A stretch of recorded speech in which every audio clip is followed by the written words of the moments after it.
It's not 5 o'clock, and they don't care. Welcome to Wine to 5. Entertainment, education, and everyday drinking for everyday people. Your hosts are Valerie Caruso and Stephanie Davis, two wine educators who don't need a clock to know when to pour that next glass. Hello, this is Steph, and you are now entering hashtag #MerlotMe and hashtag National Pork Month. I love it. And this is Val. I am so happy to be here with some tasty tidbits we have lined up for this week's episode. From fun French grapes to funky food.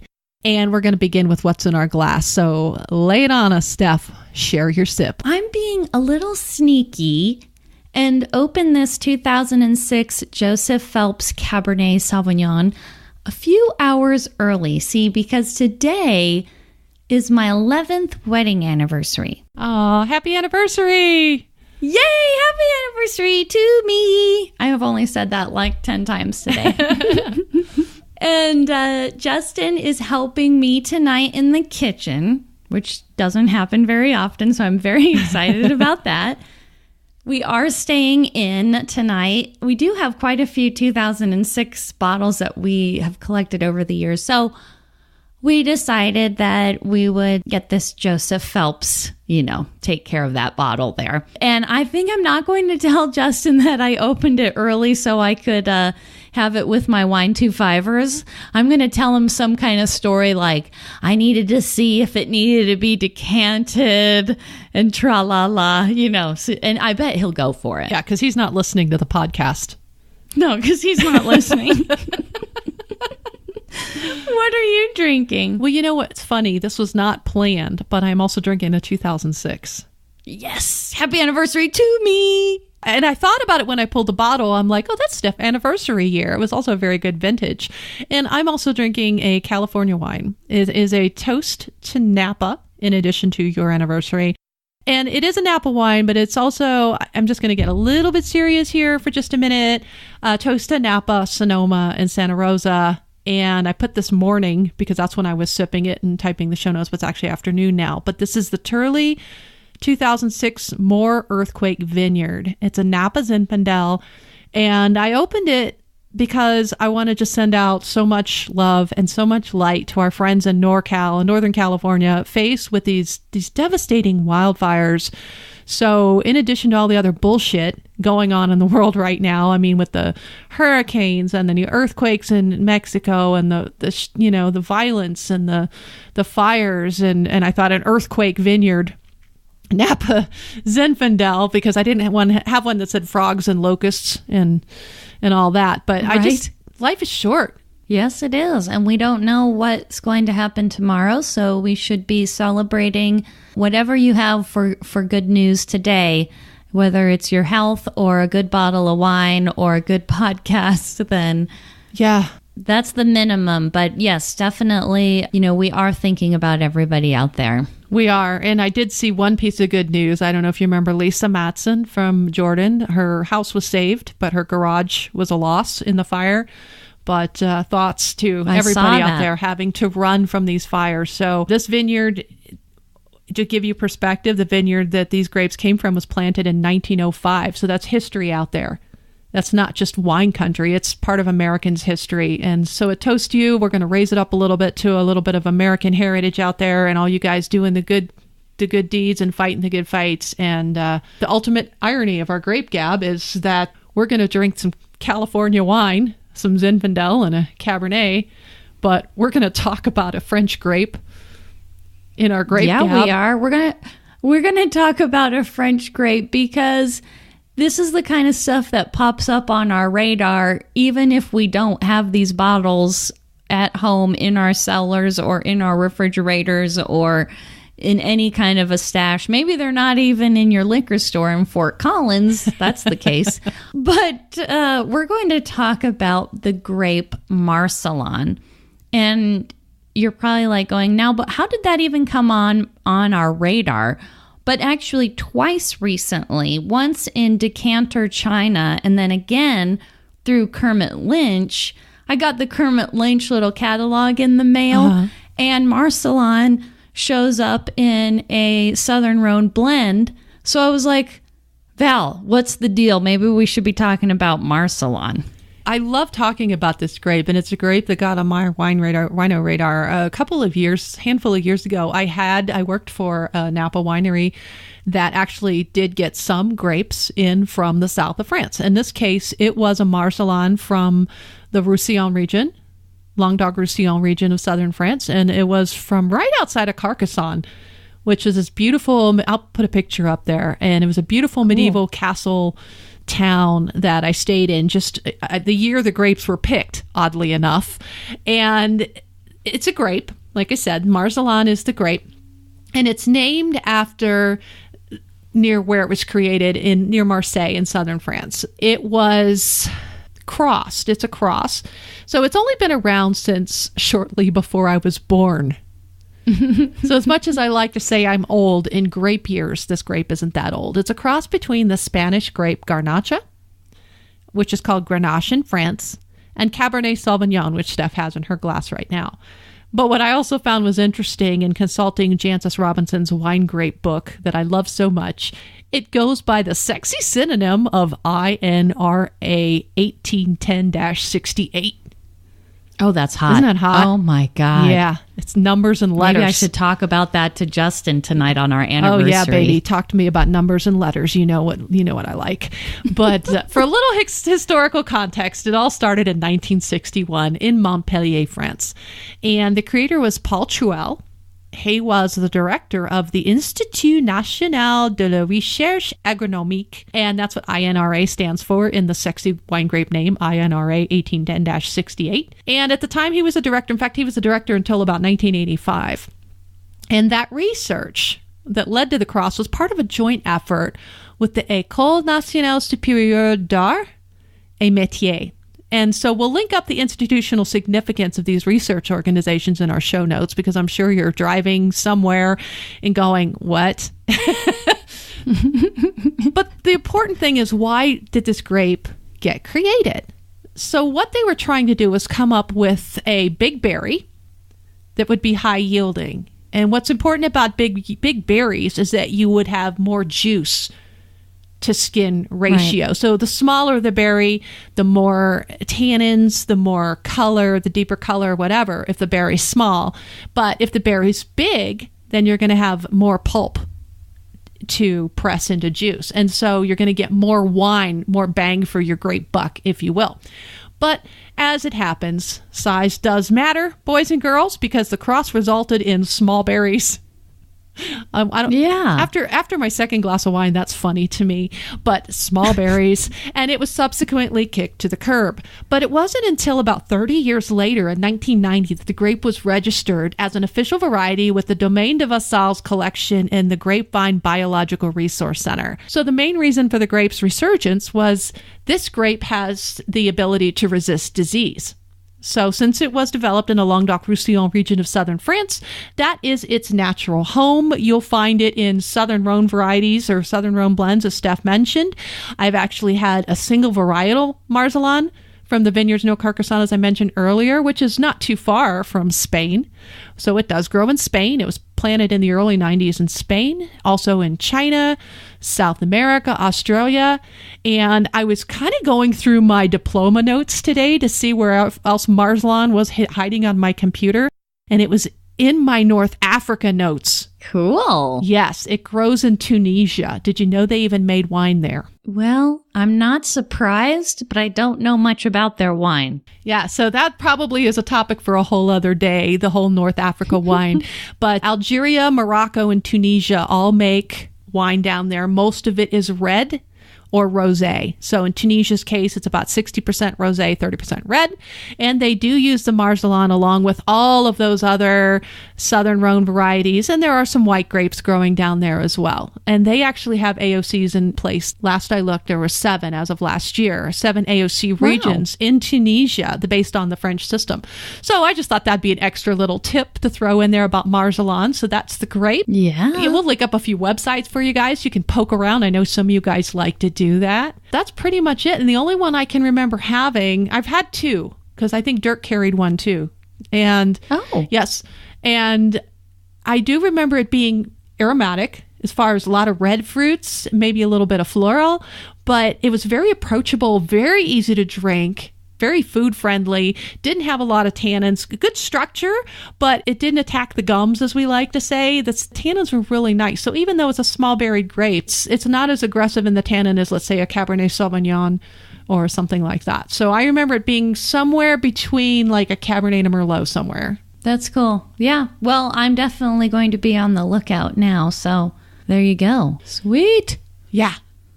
Cool. Okay, let's move on to the factoid. Yeah, lay that factoid on us, Steph. What are we talking about today? We're going to talk about the Tastevin, which is a small, shallow, silver usually, wine tasting cup traditionally carried by sommeliers during service to evaluate the wine before serving the guest. Maybe you've heard of it before, maybe you've seen it, but I haven't really seen it used in dining, in any kind of dining setting here in the US. And my dad got me one years ago as a gift, and he thought it was just so funny. Like, he thought, his daughter's a sommelier. This is the coolest gift that he could find, and isn't that so cool? And that has not moved. The Tastevin has not moved from my little wine gadget drawer in 7-8 years or something. If you don't remember what that looks like, I think we did have it in one of our blog posts. Like, sometimes we line up little products in there that relate to what we're talking about. And I think Jennifer Simonetti Bryan mentioned she was a member of the Chevalier de Tastevin. Yes. Well, it looks like if you're a sommelier and you got this big silver bling around your neck, you look kind of like a pimp, but in a suit. You look like a rap star or something. Sorry, Steph. I just had to, that's what it reminds me of, is that big silver bling. I know the Italian sommeliers wear it quite a bit. Do they use it too? I don't know if they use it, but I see them wearing it. If you go to any tasting event, especially around Florence, whether it's the Fizar Somms or the AIS Somms, they wear it as part of their black and white outfits. Yeah, almost probably like wearing a pin, having like a quartermaster pin or Society of Wine Educators pin or something. I guess, you probably wear it as a status thing. But why I'm bringing it up is because on my recent trip to Europe, I had 2 run-ins with the Tastevin. And I thought that was so strange. I was like, all of a sudden, it's all over the place. And one of the times, it was the day after the Marathon du Médoc, we signed up for this. We called it the Death March after we went through it. But it was an organized 10K walk. And we're like, why did we sign up for a 10K walk after the marathon? But we did. Mm-hmm. And it was, you had lunch and you did this walk at Chateau Le Versant. And at the first hydration stop, they gave everyone a Tastevin and then poured wine in it. There was no water anywhere. And so much for hydration. You would just and then you've got it dangling around your neck while you're walking to the next stop on this 10K. And so you're kind of licking every little drip out so it's not dripping on your clothes or what. It was really hilarious. And we were all, using it. And then when we were in Prague, we went to this really kind of snazzy restaurant called Kampa Park that my friend Lindsay recommended we go to. And so superior wine service. I mean, the food was amazing. The view on the river, everything was amazing.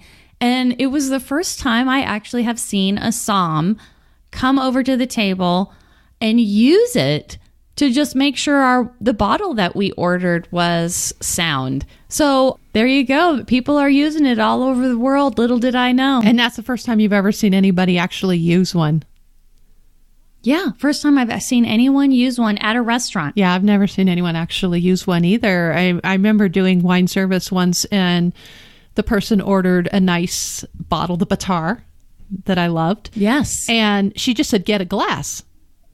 Of course, I didn't have a Tastevin, but she's like, have you tried it? I'm like, no, I was just opening the bottle. She goes, get a glass. Well, you must try it, because that is standard tasting behavior in a lot of restaurants, is the somm will taste the wine, make sure it's sound first, like you said. But I never did it. Wasn't part of our service regimen there. And so when she invited me to do that, I was like, yeah. But I've never seen anyone actually use a Tastevin to do it. So that's hilarious. So you should like maybe get it out and I don't know. I don't have it beside me like I had my chicken hat ready last time. That was so funny.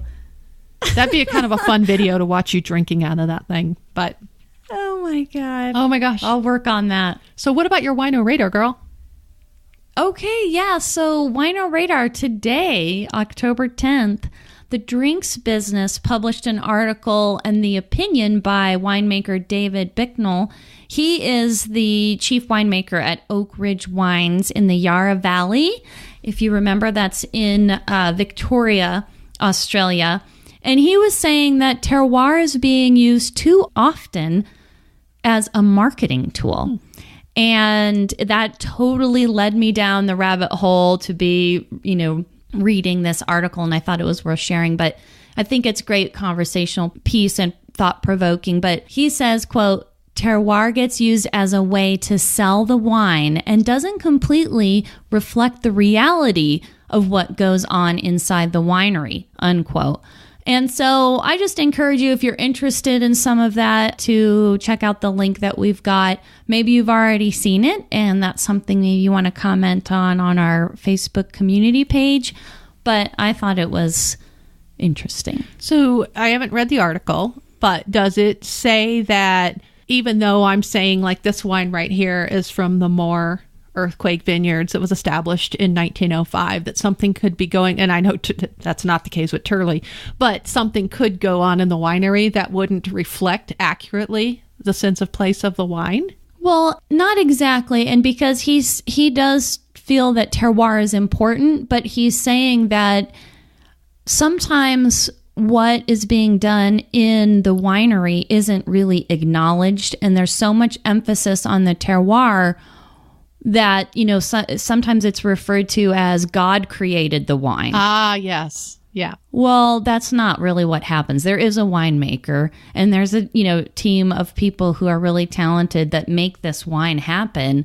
And even some of the vineyards that have, let's say there's, like in Burgundy is what he was using the examples, because the article was written in response to a Pinot Noir tasting that was Pinot Noirs from all around the world. But he was saying that in Burgundy, you could have two producers that use fruit from the same vineyard in the same terroir, and it's totally different wines. So if you're not acknowledging what they're doing to the fruit in the winery and your only emphasis is on how spectacular the terroir is, you're really only getting half the story. And I think that's the complex topic of terroir and why it's often contested and talked about, is because when I first started studying wine, so many years ago, terroir was something that was explained to me not so much, it's not the literal sense. It's not just the sun, the soil, the earth, the grapes. It's also the human element. Right. I'm going to go to Rioja for a minute. They use American oak. Right. Well, American oak can lend characteristics of that dill that we're looking for, or vanilla or whatever it is. And that is part of terroir, the human element that does reflect it. Yeah, I've always, in agreement with you, I've always said that it's part of the people. Right. It's part of the people. It's part of the tradition. Yeah. But like he said in the article, if you've got two different winemakers from the same vineyard making wine and you're trying to say it's terroir, well, there's probably a reason maybe that winemaker wants to use that kind of, he's reflecting the human element. So yeah, I could see where that's open to debate. That's an interesting, I'd need more wine to go deeper into that topic. So yeah. Good, right. good call, right. What have you got on your radar? I'm going to go the total other direction. And actually some of terroir, sometimes they talk about mold or yeast, like indigenous yeast. Since you mentioned Burgundy, that's one of those things. Well, in this case, I don't know if you guys have ever heard of koji. And you might remember we had our talk with Sally Moore, and we're actually going to have a sake episode coming up, hopefully in the near future. But koji, Koji, is actually a mold that grows on rice. And why, Val, do we care? Because it's used to make sake. And what happens is when you have this mold, it grows on the rice, and what it does is it breaks down the starches in the rice. And this is what allows those sugars to be fermentable, because the sugars aren't fermentable until the enzymes are created.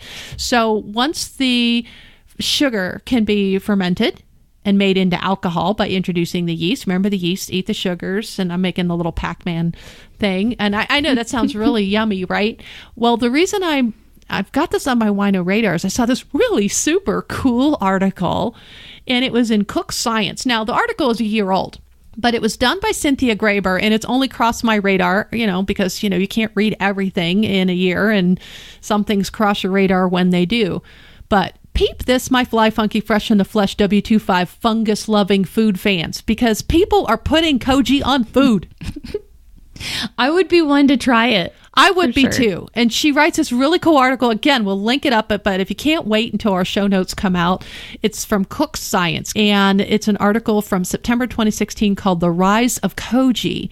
And she writes this captivating article about the history of koji in America and her fascination with the aromas that come from koji, just like botrytis. Just like botrytis is a fungus. Yeah. It comes up with those really nice marmalade notes or whatever. So she talks about the citrus and the different notes that koji brings to the rice. And she said, so when he sees this pork chop covered with this fluffy white mold and then they deep fry it. Whoa. She got so excited about that. And I thought, yeah, I could get excited about that. I mean, you're talking about people who had, didn't we have like a grasshopper or a cricket encrusted margarita or something when we were up in Denver? So we're down. I thought that was kind of a cool thing to have on the Wino radar. If you guys haven't seen that, it's kind of a thing now, moldy food. And this brings us full circle back to National Pork Month, moldy covered pork chops, back where we started. Nice job, Val. Yeah. I thought that was kind of fun. So kind of like tie it all together.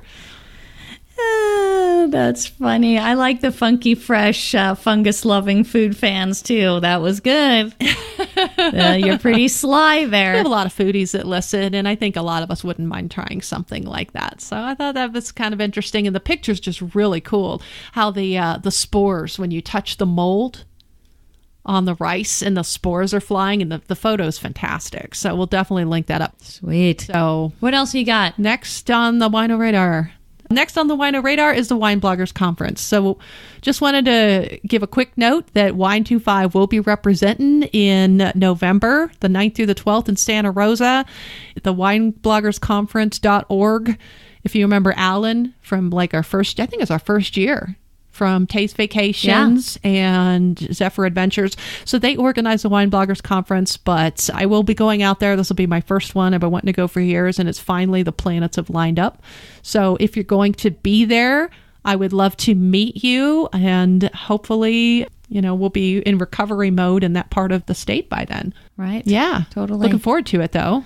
Well, I'm glad that you're going out there to represent us, and hopefully any of our listeners who are out there will be able to meet you and take some photos. Oh, absolutely. And I know that Friday night I will be at the same wine dinner as the boys from We Like Drinking, #trouble. That should be a lot of fun. So good. So what about shout-outs? Podcasters in trouble. Podcasters making some trouble at the Wine Bloggers Conference. Sweet. I do have to give you a shout out, my friend Val. Thank you so much for my new sexy International Podcast Day t-shirt that showed up this weekend. Oh, it got there early. Yay. Yeah, I opened it on Saturday and I put it on, and I was kind of like doing my little dance thing around the house. And then I realized it was like a light bulb, hit me, and I go, oh, I'm so wearing this on Tuesday when I record. I'm so excited. Aw, I'm glad you like it. I'm glad it fits, because they do run a little small if you're thinking about ordering one. So just heads up on that. And it was not planned, but I'm actually wearing mine too. So this is the first time I've worn it. So very cool. So cute. So you're going to have to totally take that to the Wine Bloggers Conference. I think so. That and our Wine to Five t-shirt as well. I think I'm going to live in you won't be able to miss me. I'll probably be living in like t-shirts, and then I got these like silver Puma sneakers. Like silver sneakers. I mean, there's like a senior citizen joke in there, believe it or not. That's what I was thinking. Well, yeah, they have a program at the Y near my parents' house, and it's a silver sneaker program. And I realized irony But they're so comfortable. So look for my silver sneakers and T-shirts at the Wine Bloggers Conference. That's probably what I'm going to be living in. Speaking of podcasting, this is not a shout out, but there's a little housekeeping here. I don't know if any of you guys got the new iOS 11 update to your phones. I think, Steph, you did. Yes. And you'll notice that Wine to Five looks a little different. And we're still in the process of iTunes optimizing our podcast, but you'll notice now we have seasons. So season 4 will start again in mid-April, but we're in season 3 right now.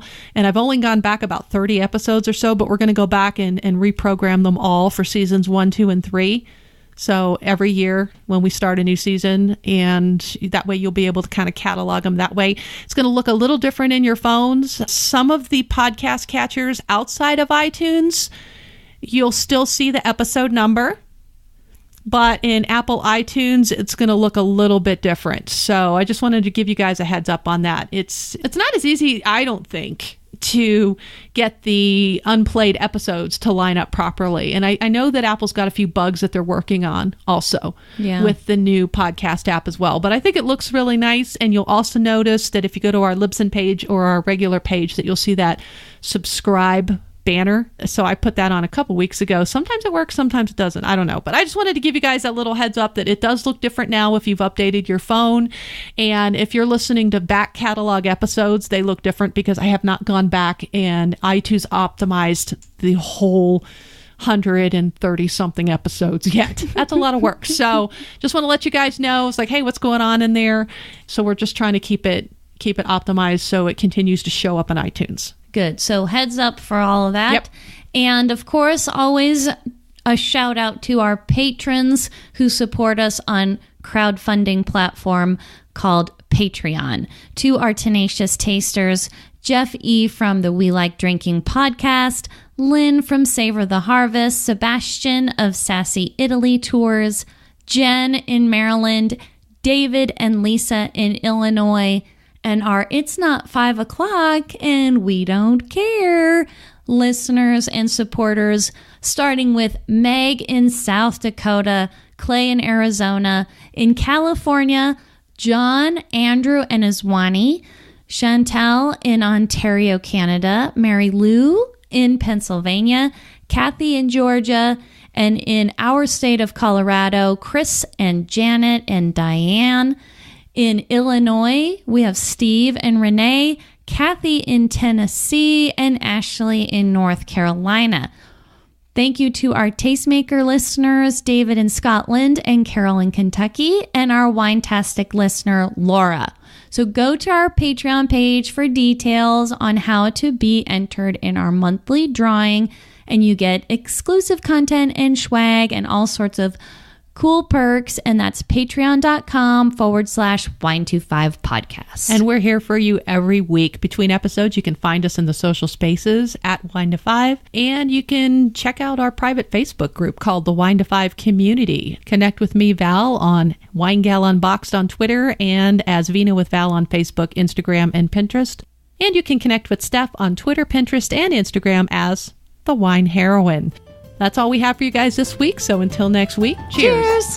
Happy anniversary, Steph. Thanks. Thank you for listening to the Wine to Five podcast. Be sure to check us out at Facebook/WineTWO5 and tune in next week for more fun and useful sip tips.